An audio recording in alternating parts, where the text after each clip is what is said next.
शरणं गच्छामि धम्मं शरणं गच्छामि संघं शरणं गच्छामि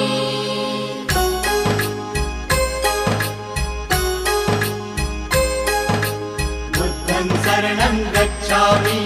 धम्मं शरणं गच्छामि संघं शरणं गच्छामि त्याग मूर्ति तू शांत चित्त तू योग रूप संसारी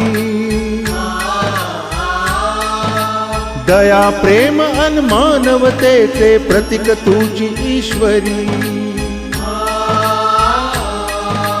सिद्ध मूर्ती सिद्धार्थ गौतम सकलांचा स्वामी